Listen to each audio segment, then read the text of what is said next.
Mesdames et messieurs, bonjour et bienvenue à vous dans cette nouvelle édition dont voici les principaux faits. Le président somalien Mohamed Abdullahi Farmajo est en visite de travail à Djibouti. Et présidentiel au Mali, Ibrahim Boubacar Keïta reconduit pour un second mandat. Merci à vous de nous rejoindre. Le président somalien Mohamed Abdullahi Farmajo est arrivé ce matin à Djibouti pour une visite de travail de 24 heures. Il est accompagné d'une forte délégation d'officiels somaliens. À sa descente d'avion à l'aéroport international d'Ambouli, il a été accueilli par le Premier ministre Abdelkader Kamel Mohamed, lequel était entouré de l'ensemble des membres du gouvernement, des autorités civiles et militaires du pays.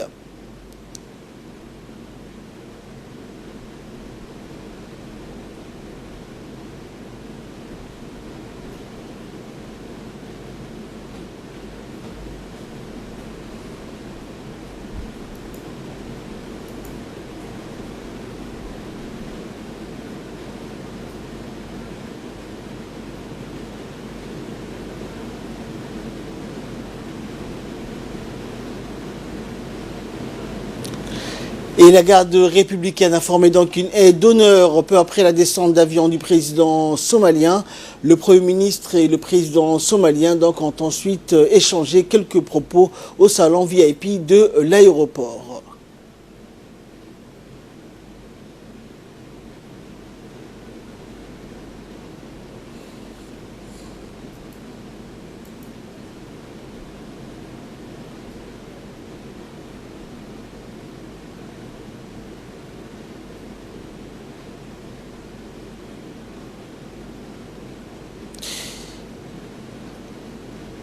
Puis donc immédiatement après le président somalien Mohamed Abdullahi Farmajo, sa délégation a été conduite au palais présidentiel donc où devaient se dérouler les premiers entretiens officiels avec le chef de l'État Ismaël Omar Guelleh. Ces entretiens donc ont porté essentiellement sur les derniers développements intervenus dans la région et les relations bilatérales.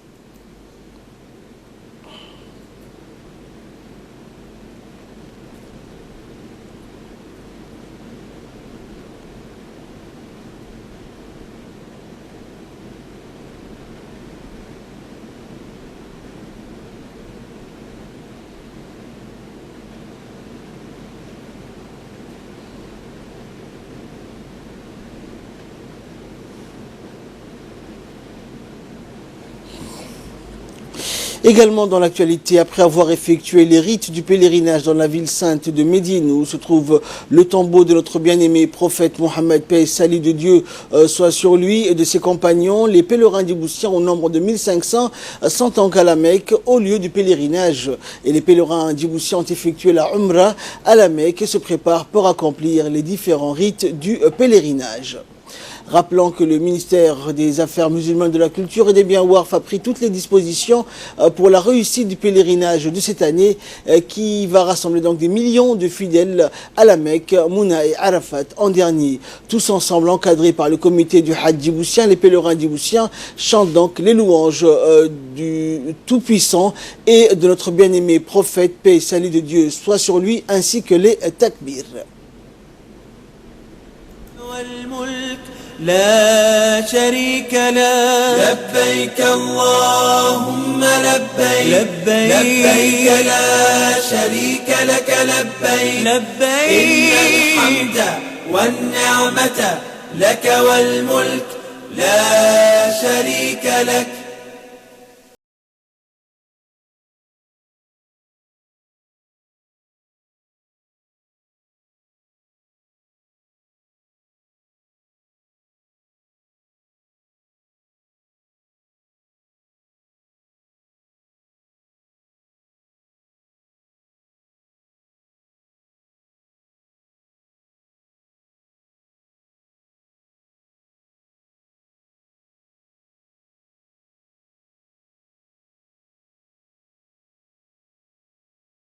اللهم لبيك لبيك لا شريك لك لبيك إن الحمد والنعمة لك والملك لا شريك لك.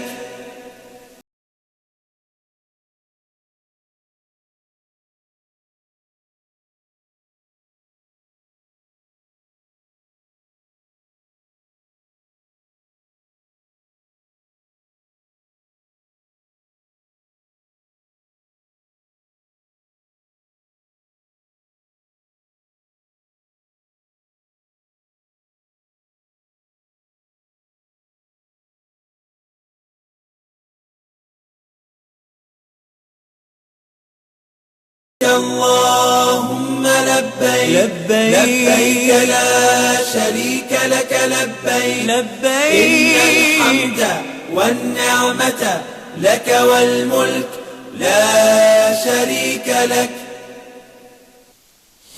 Également, nouvelle nationale, l'agence djiboutienne de développement social, ADDS, a parrainé donc ce jeudi la tenue d'une exposition en vente de produits artisanaux. Ces expositions s'insèrent dans le cadre des efforts entrepris pour soutenir les initiatives des jeunes décidés à se prendre en charge et à promouvoir l'artisanat.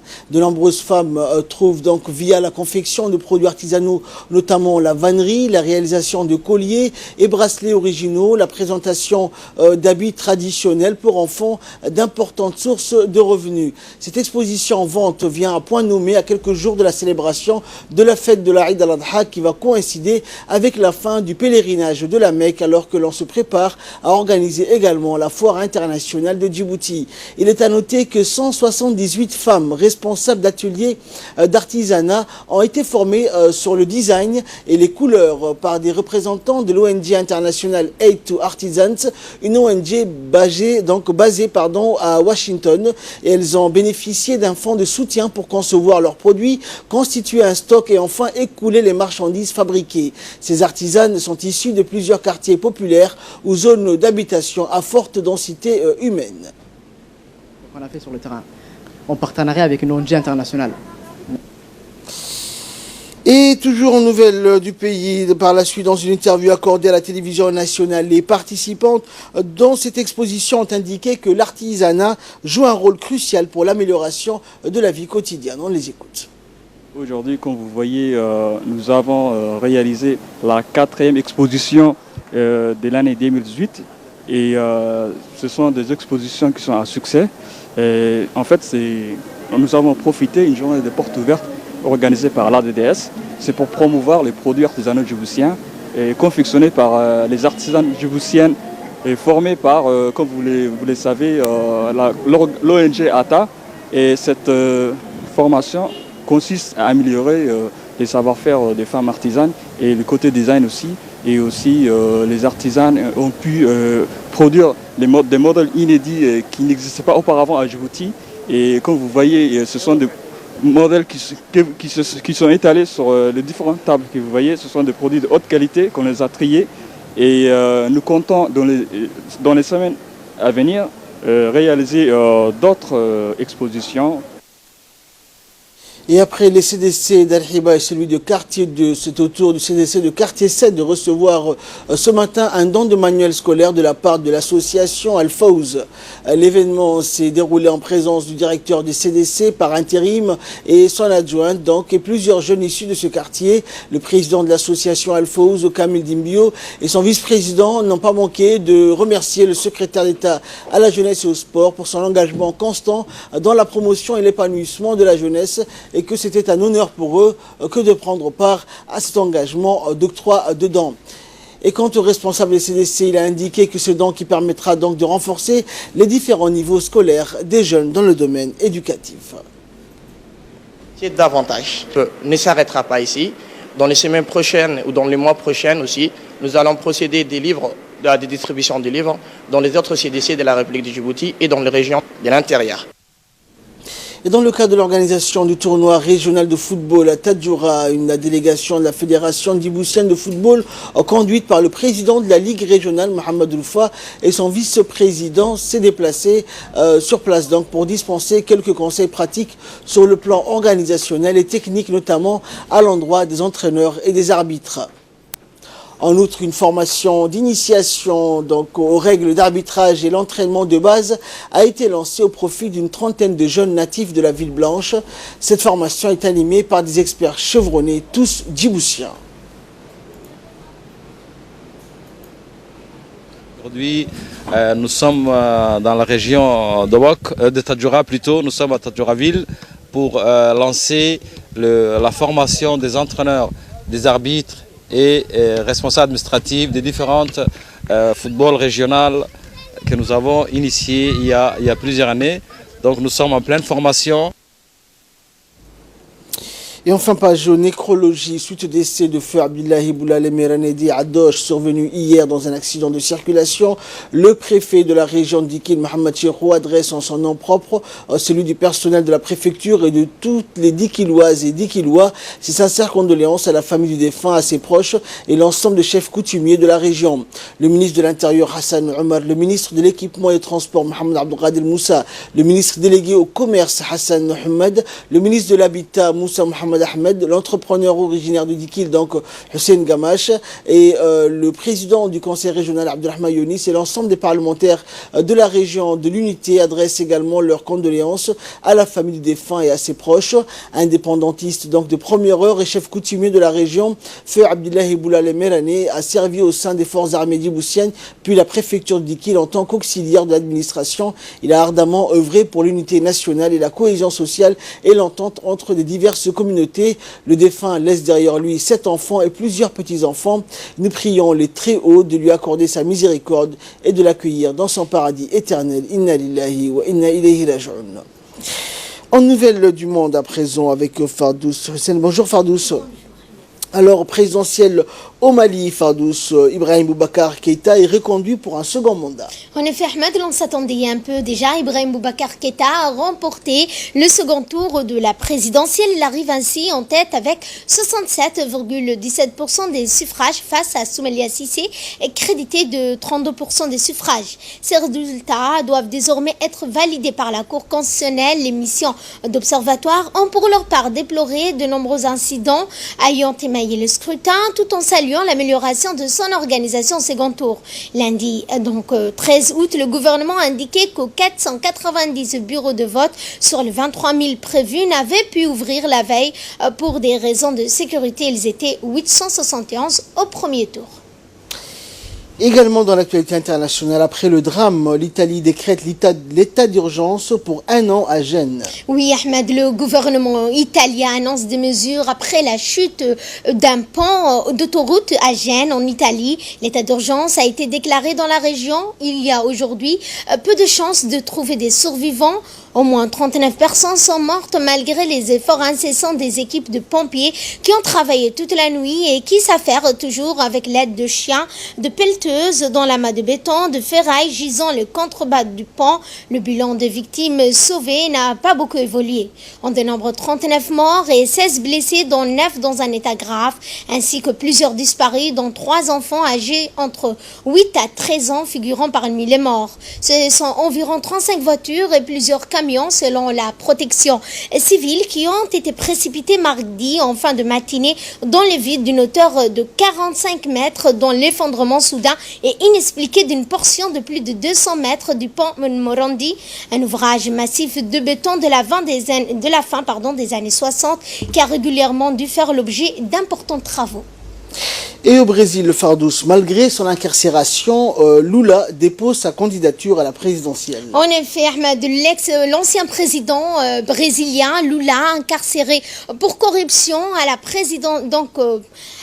présidentielle prochaine d'octobre 2018, et ce malgré le fait qu'une loi l'interdise. Même en prison, l'ancien président Lula da Silva veut être à nouveau chef d'État. Le Parti des travailleurs a déposé sa candidature à l'élection présidentielle brésilienne, alors que le plus haut représentant se rendait au tribunal électoral pour le dépôt de la candidature. Quelques heures seulement avant la date limite, plusieurs milliers de partisans ont défilé devant la haute juridiction électorale de Brésil, scandant « Libérez Lula » et « Lula président ». D'après les derniers sondages, un tiers des Brésiliens dit vouloir voter pour Lula si ce dernier est autorisé à se représenter. Si sa candidature Lula venait à être validée, de nombreux partisans de l'ancien chef d'État devraient voter pour le nouveau candidat du Parti des travailleurs en remplacement de Lula. Et enfin, sport, notamment nous allons parler de la Supercoupe d'Europe. L'Atlético de Madrid remporte le Super Derby face au Real de Madrid. En effet, Ahmed, l'Atlético règne sur Madrid et sur l'Europe, un doublé de Diego Costa pour l'incroyable volée de seul en prolongation parmi au Colchoneros de renverser le Real 4-2 dans un superbe derby hier en Supercoupe d'Europe, remportant leur 3e titre en 3 participations à cette épreuve. Cette 3e Supercoupe de l'UEFA, après 2010 et 2012, a de longueur de record du FC Barcelone et de l'AC Milan qui l'a remporté 5 fois et une belle revanche pour les Colchoneros. Ils avaient à chaque fois craqué de leur précédente finale continentale contre le Real en 2014, rappelons-le, 4-1 et en 2016 un but partout à chaque fois en Coupe d'Europe ancien. Et c'est un succès riche de promesses pour l'Atlético qui rêve désormais, Ahmed, de remporter l'épreuve reine européenne, seul trophée manquant à son palmarès lors de la finale 2019 prévue dans son stade. Merci Fardous, merci également à vous de nous avoir suivis. C'est la fin de ce journal. Restez avec nous, le programme continue sur Télé Djibouti.